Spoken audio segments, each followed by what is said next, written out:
You know I bring you the best, and today is no different. Today I have Jessica Fiakovich here on today's episode, and we're going to be talking about getting the most when you're selling your business. I don't know about you if you've ever thought about selling a business or exiting a company. Maybe you plan on it. Maybe you've never thought about it. Maybe you're in the middle of it. And it's fun for me because my first business I started when I was 12. I sold it in college. It was not a Fortune 500 at that point, but it's always fun to have that, in my case, limited experience. But I have had guests on the show who they're like, yeah, we exited for 7 million. We exited for 25. I meant seven figures. That's what I meant. But whatever the amount is, it could be a quarter mil, it could be half a mil, it could be whatever. But just going through this, I personally feel it's something that's not talked about a lot because not a lot of people have done it, and that's why I wanted to bring her to you. So after we thank our sponsor, Jessica Fiakovich.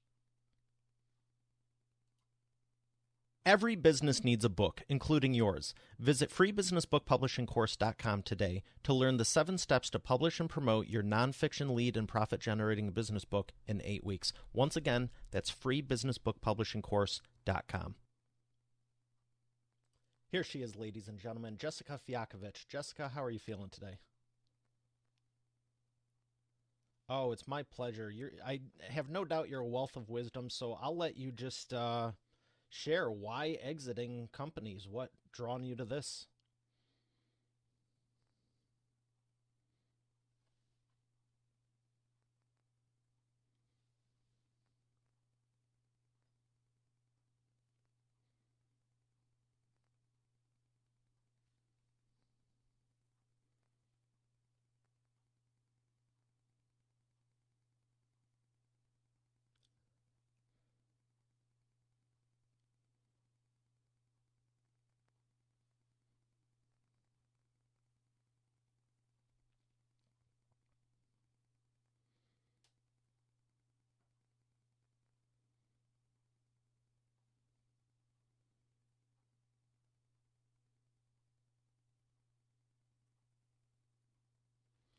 Yeah, it's interesting that it reminds me of investing when people are like, I want to invest, I want to do this, I want to help other companies, and it's like, but there's this threshold you have to hit in order to be able to even start. I'm like, I would have been toast if there was requirements for really starting a business.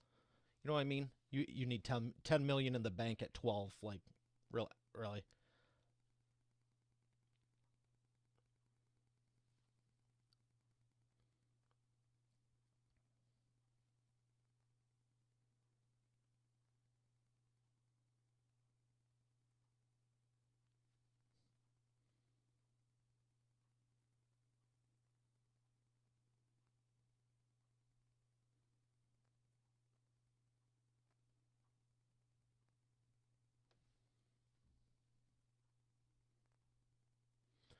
I want to unpack what you said in the beginning because I mean, it's masterclass already. So you started your first business at 24,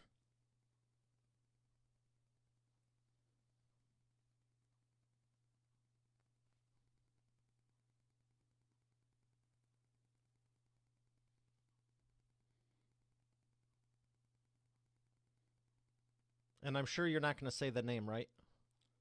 How about the initials?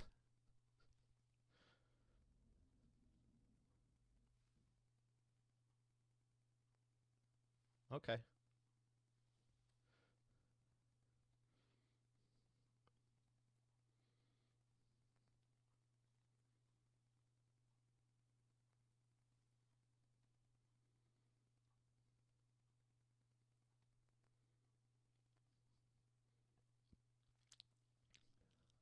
just a line item, right?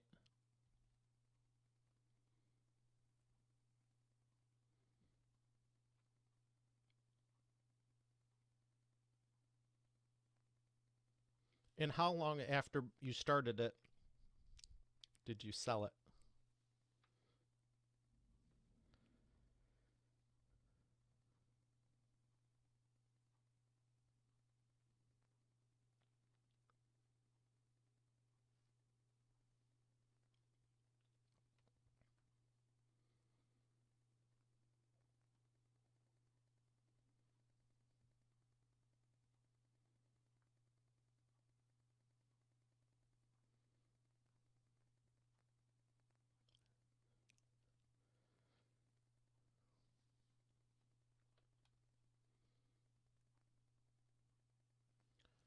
So, 30 months later, you decided to exit and you said you didn't feel you were treated appropriately.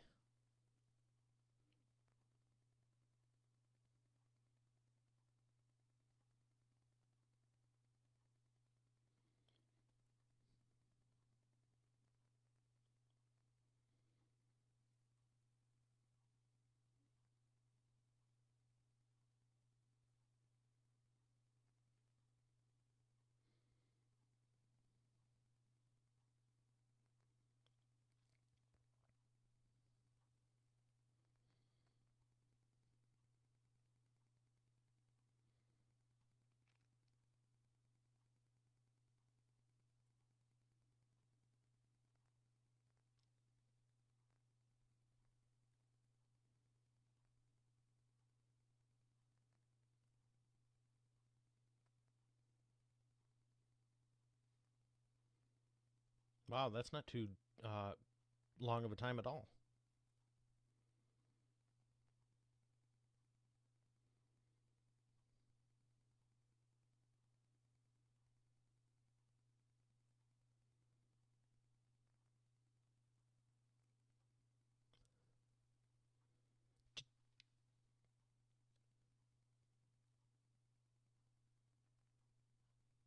The experience. I think that's something that's lost at all levels.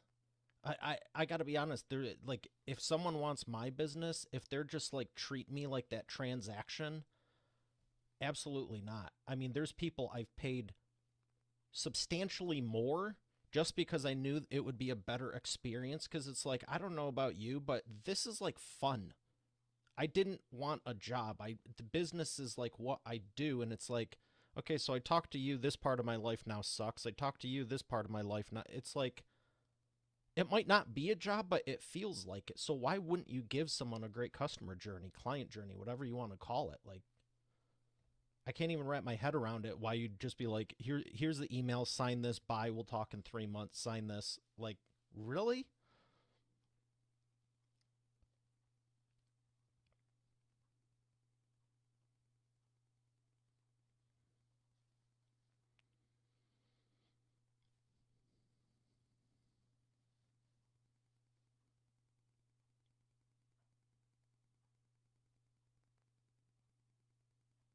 But look at the opportunity you now have.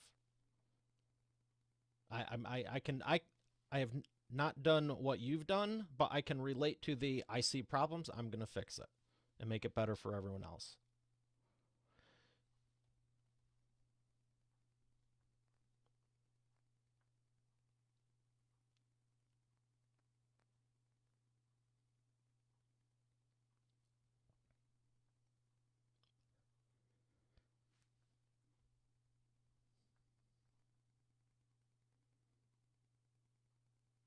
Do you have any stats on what percentage of entrepreneurs do exit, even if it's just once in their lifetime?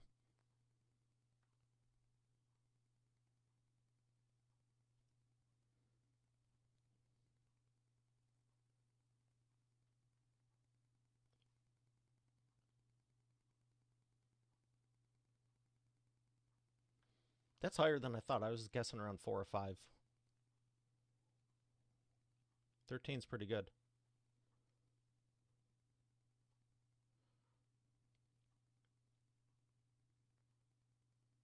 Okay.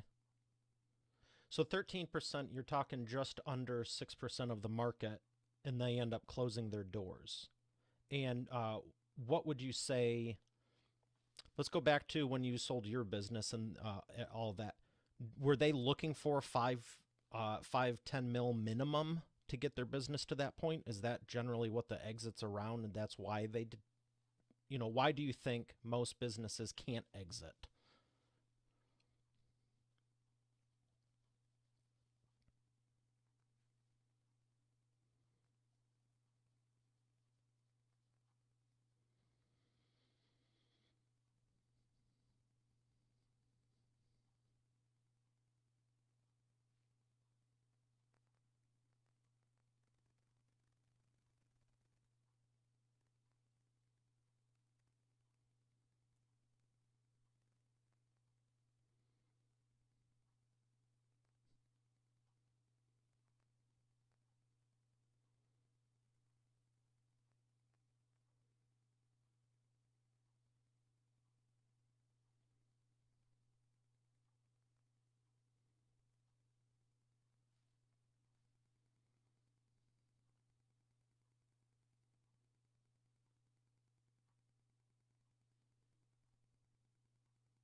What would you say for most people that good earning would be?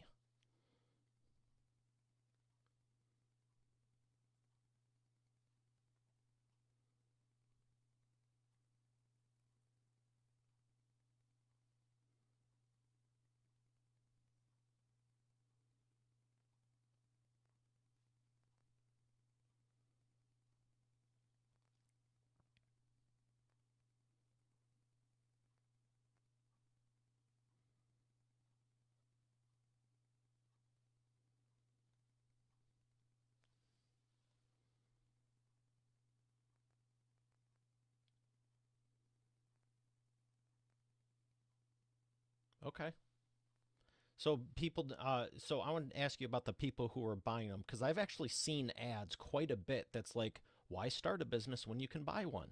I'm like, well, I was 12, but I didn't even know this existed, but it makes sense now.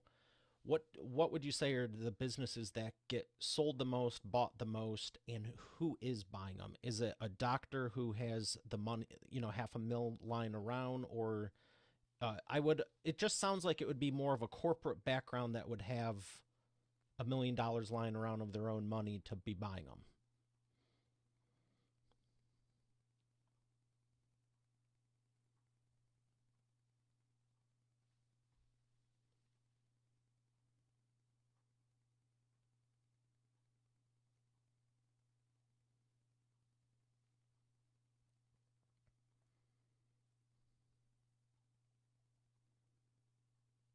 Oh,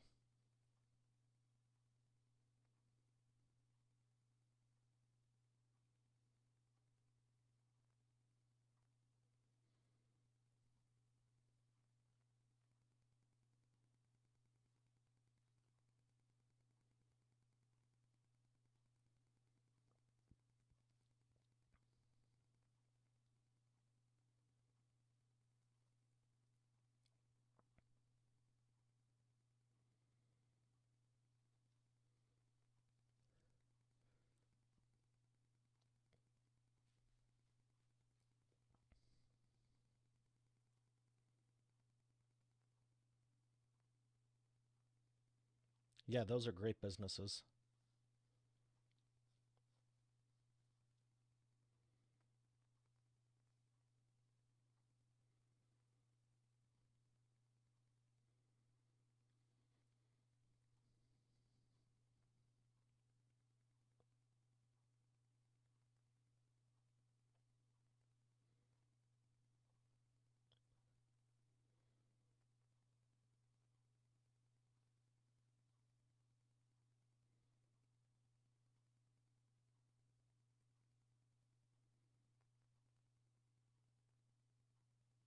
Maybe one of each, like Monopoly. Okay. I didn't know if the market favored one over the other.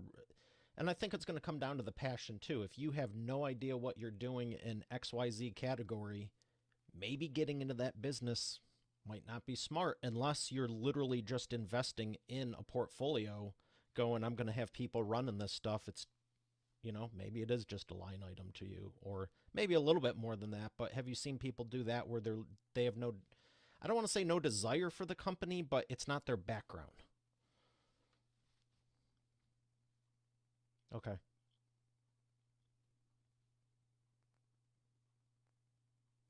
They have some affinity to it, right?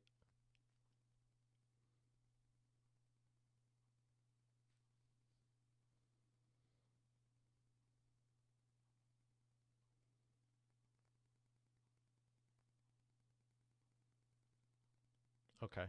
I was just going to say, even if it's loose, there is some tie to it. Okay.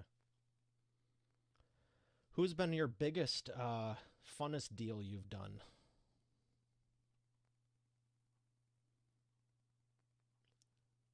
Okay.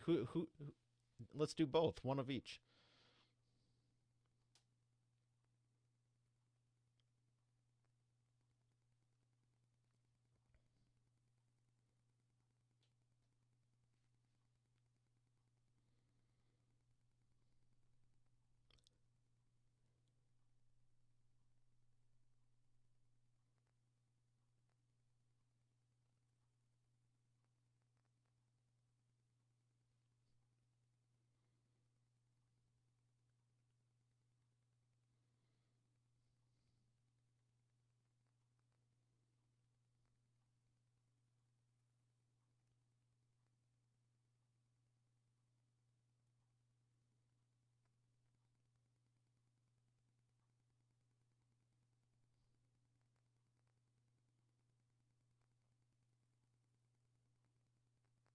Wow.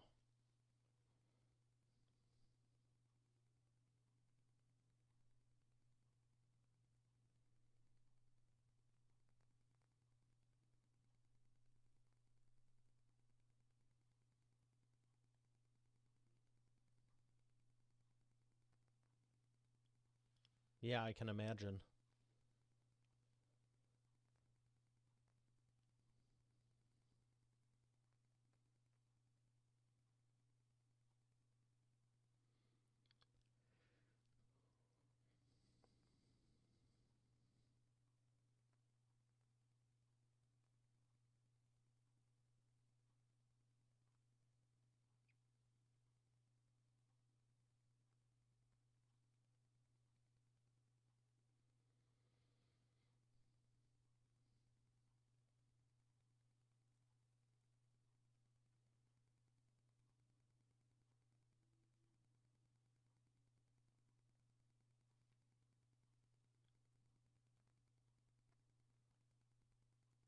Wow.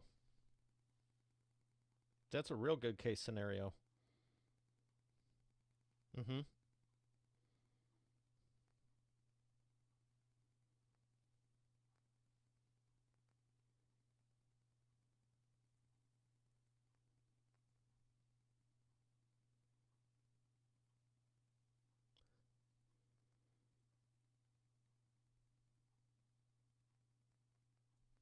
Wow. How rewarding.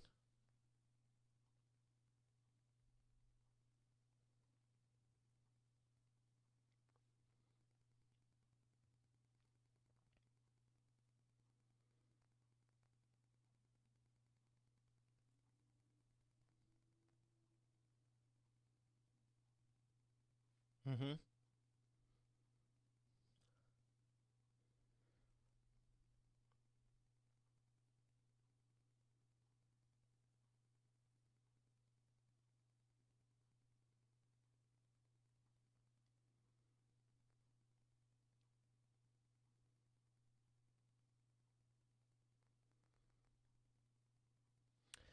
Yeah, I'm having some deja vu here. One of our author clients, Tim McNeely, his new book, Dental Wealth Nation, when we were helping him with that, he works with high level dentists.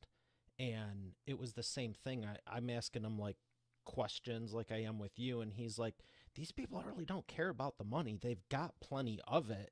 They want to leave their legacy. They want it's like not verbatim, but very similar to what you're saying. It's like, how can I have this for the generations, and how can I have help, local charities and do more? Like, I would say anyone after over 50, 55, they're looking at what do I do that for the second half of my life and pass it on. I mean, making 5 million a year, you're not like, oh man, I made an extra 100 grand. Like, you're not waking up for the money.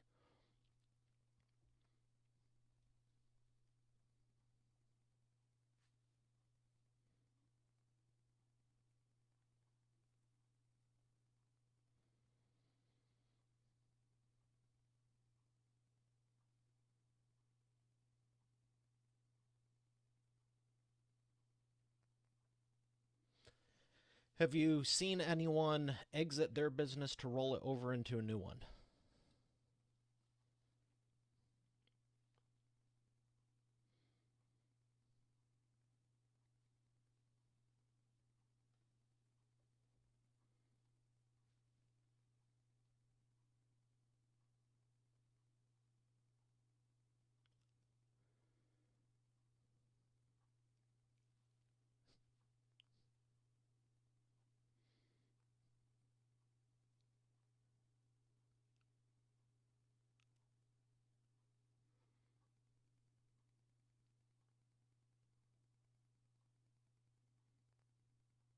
Mm-hmm.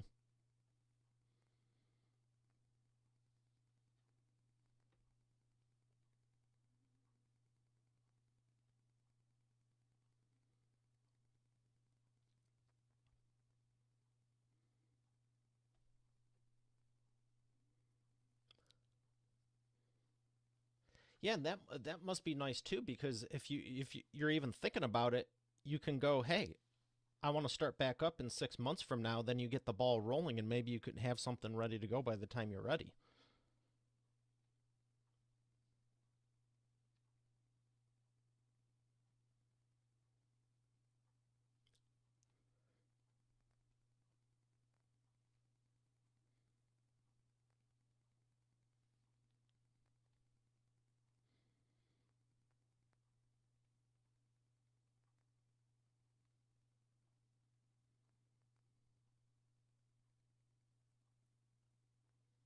That's good advice, and I think that's applicable whether anyone's selling their business or not. You could take it down a notch and say if you're working on a project that you're just trying to get through in your business and you're not excited about the next stage, it's like, yeah, that's anytime you're not excited about something, it's like, oh, great, I get to do this again tomorrow, the next day.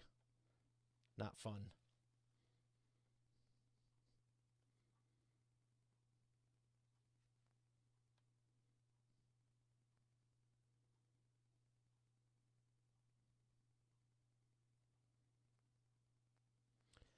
Yeah, that I really have a low tolerance for that, whether it's projects, guest, whatever it is. I've told many people, I'm like, it's not, they're applying to be on the show. We got a wait list. They're like, and it was right when I was starting the first 6 months, I was just like, why don't I want them on? It's not that they're not qualified. It's just that I don't like them. There's a lot of people qualified, but it's like, what are you like? Everyone knows the type. I'll leave it at that. But so I want to ask you about if someone's thinking about exiting. One, how would they know if they're ready to exit? And two, if their business is in the point where it is sellable, what are the top three things you would say? All right, here's what you need to do before we're even considering about, negotiating this, doing that.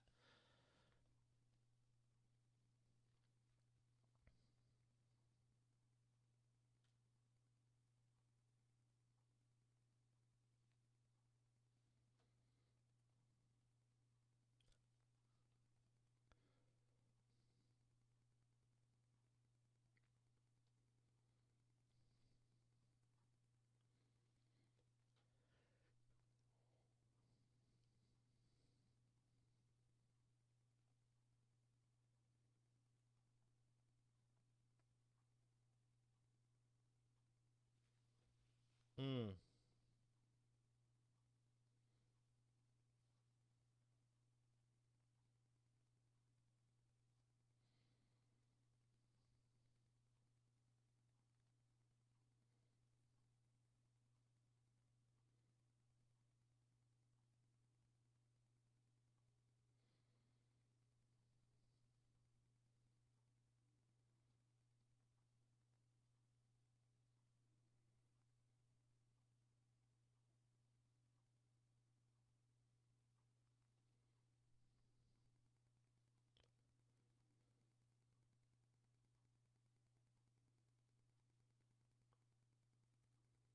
mm-hmm.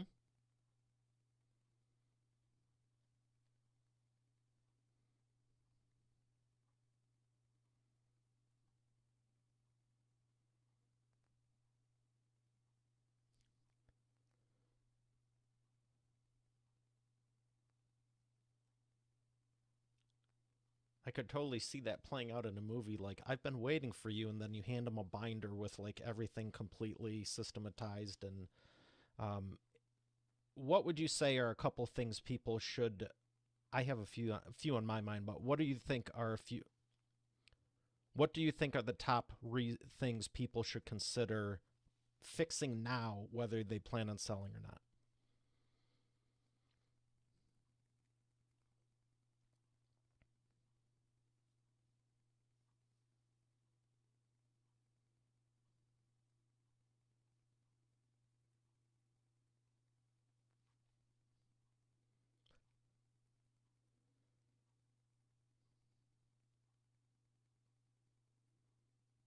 I was just gonna ask you that. Yep.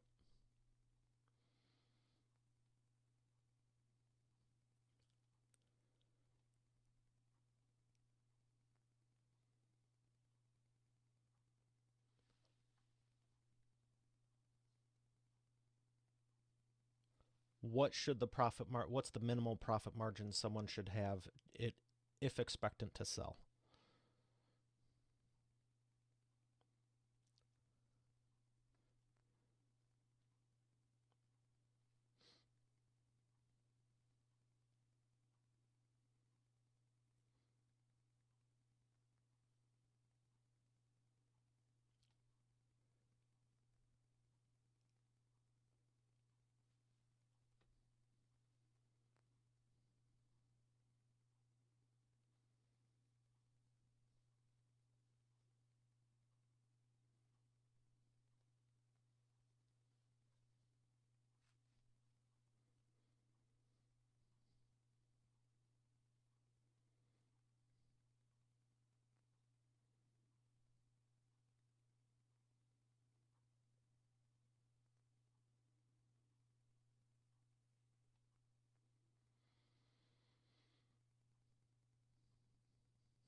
Yeah, when you're the decision maker, you are the business.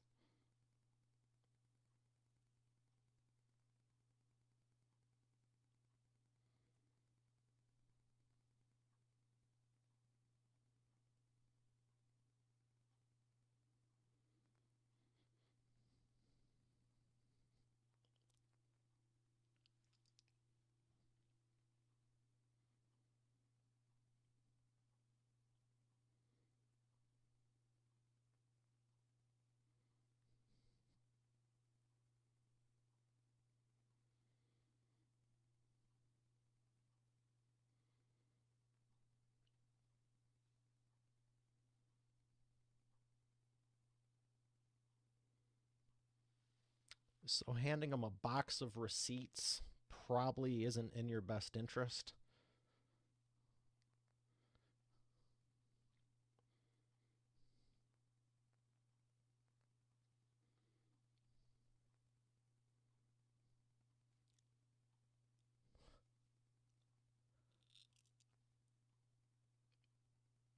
They're going to have to ask for double the profit margin just for all the time they lost figuring it out.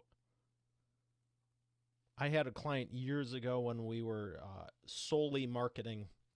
It was, I don't even want to say what industry it was. Great guy, and the bookkeeper was super nice, but I went to the meeting and everything. We're talking to him, how do we increase business, all this stuff. Great, we came up with great ideas. He wanted to execute. And I'm like, okay, we need to let, because for marketing, if anyone doesn't know this, have a list and use it. So I go, where's your list? How many customers do you have? How much can we talk to existing customers versus acquire new ones, this and that? And he's like, I have no idea. I was like, don't you have an email? No. I go, do you have any record anywhere that we could pull the emails, phone numbers? Just, we need a starting point of data. And he's like, I'll be right back. And he came back and it was he had 30 years of customers. Like all the receipts were printed out, but it wasn't digitized, or it was written up, I mean. And I'm like, impressive. Like you have I would estimate that in the thousands of customers. He's like, oh yeah, at least. I go, you're going to love me. You're going to hate me. And I looked at her and I go, we need to digitize this in the next few weeks. And she was like, but they had the data. So for anyone listening, if you're really 1999 in it, like get to 2000 at least. Computers exist now. So is there a hidden fourth one? You're giving some good ones here, but what would you say the next thing is? If there's a hidden fourth one that people trip up on, and I wholeheartedly agree with that. The record keeping. I can't tell you how many businesses we've talked to over the years where it's just like you have no idea what you're even. You want to triple in size or quadruple in size, but you don't even know what your current size is. Like,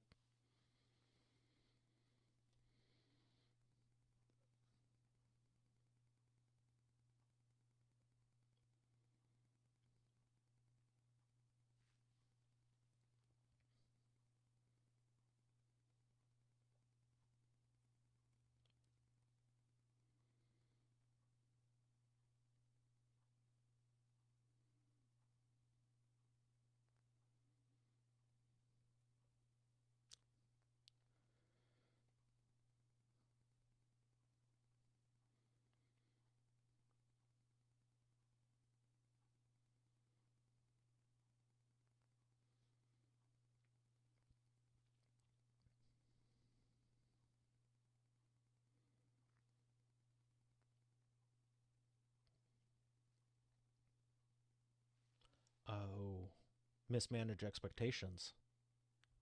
They get all emotional or they misunderstand something when really, like if someone said, what's the EBITDA of the business? And they get offended by it. Like, why are you trying to steal data from me or something? Like, okay.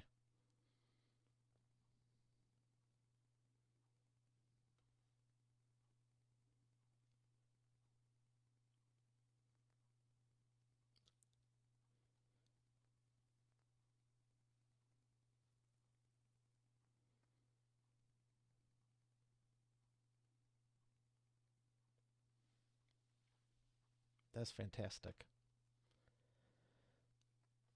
Why did you want to write your book?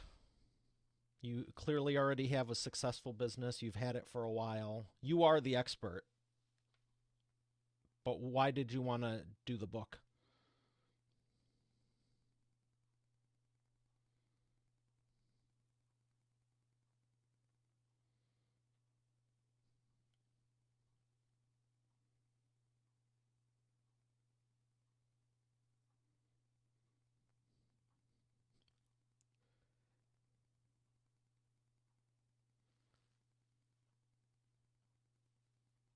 And it's not the highest and best use of your time.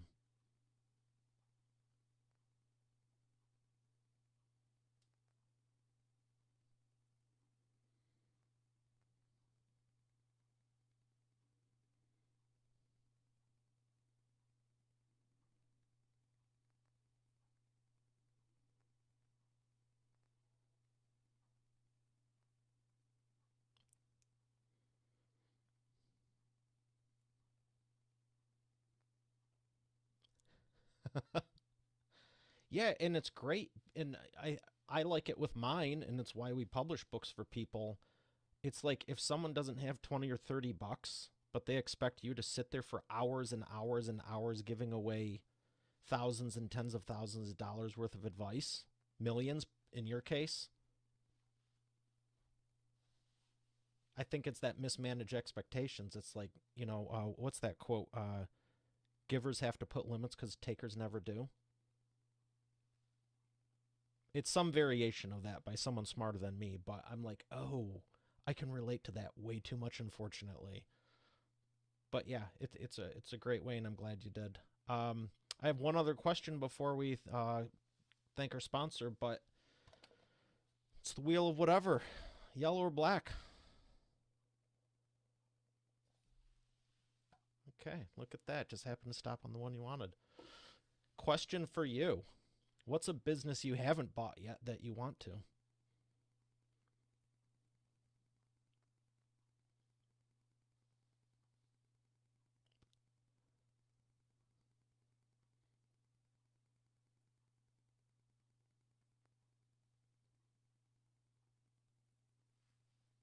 Okay.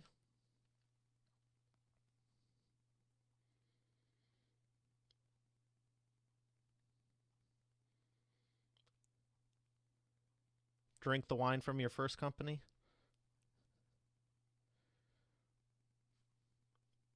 Excellent. That sounds fun. All right, we're going to thank the sponsor and come back for the imperfect action round.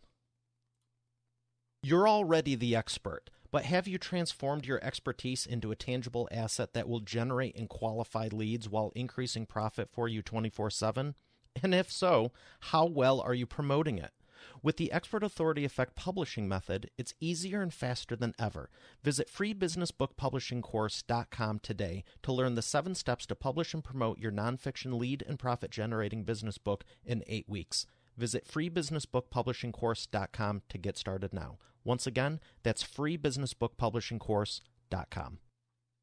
And we are back with the imperfect action round. Jessica, are you ready to take imperfect action?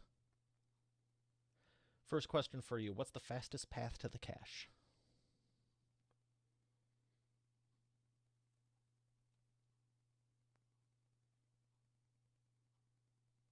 Number 2, what is the biggest problem you see your prospects making and the fastest way for them to fix it?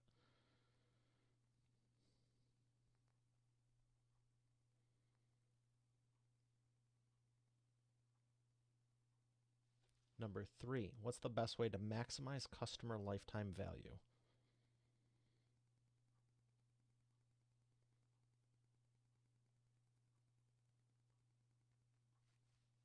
Yeah, I like that you mentioned that. We were talking about books during this, and I love them, and you wrote one. What books would you recommend?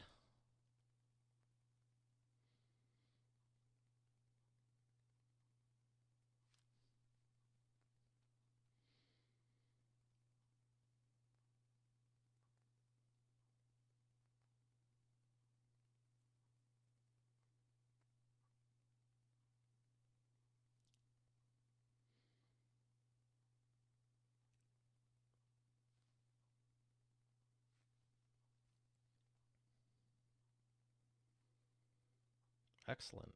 Appreciate the recommendations. Where would you like people to learn more?